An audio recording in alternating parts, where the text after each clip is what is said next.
thank you very much indeed for all your views. Thanks, folks at home, for having your say. We just want to interrupt Lauren there because some breaking news coming in.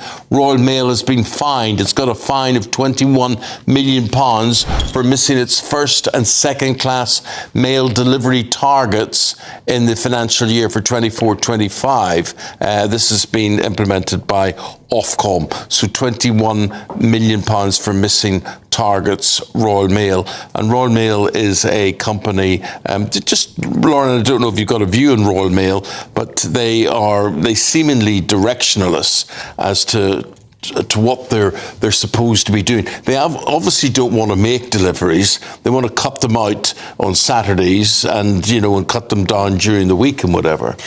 I think significantly lower numbers of people are using the postal service. Mm-hmm. People aren't writing letters as much anymore. People aren't receiving statements in the post anymore. They're getting They're getting their statements online. And so Royal Mail and the Post Office have to, as the two entities, have to balance fewer people using the system with how they then provide a service where we used to require 2 deliveries a day, and frankly, from the volume, we probably don't anymore.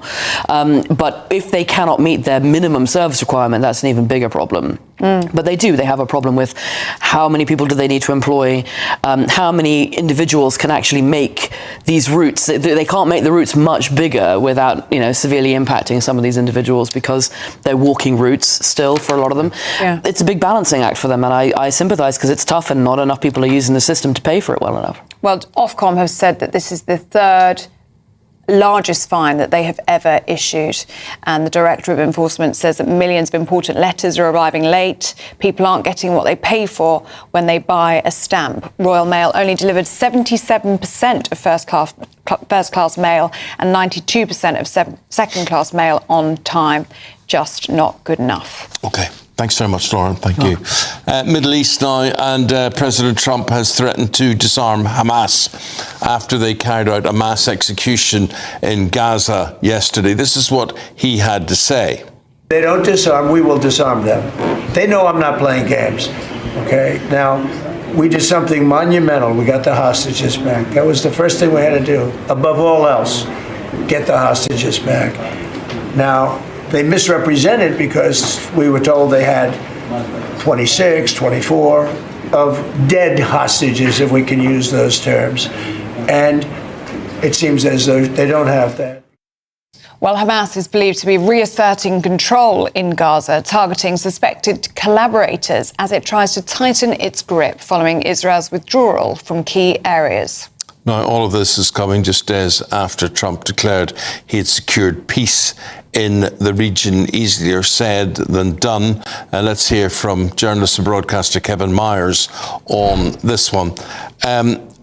Kevin, I'm sure you were like the rest of us, Trump saying it's over and it being over two different things. Yes, of course. And Trump is a salesman. He's a businessman. He's a transactionalist. He believes in the deal. Now, he always will talk up a deal that he has been central to the negotiations of. But it's quite clear from a neutral outsider that you cannot simply disarm something like Hamas by willpower alone.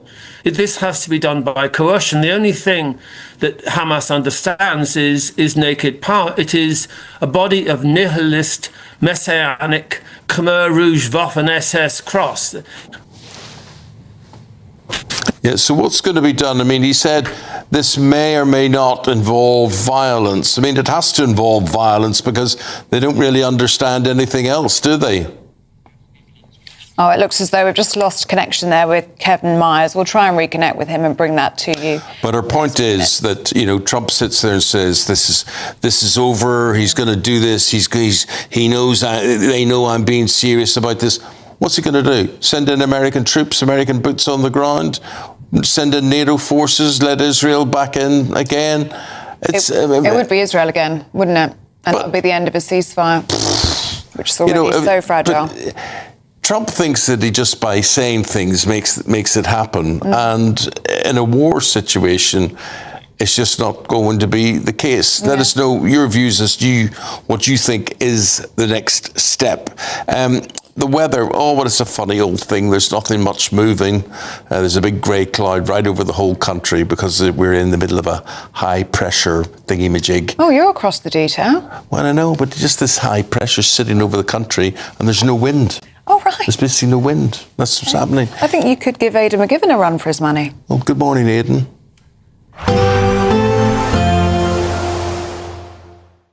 Expect warm spells with the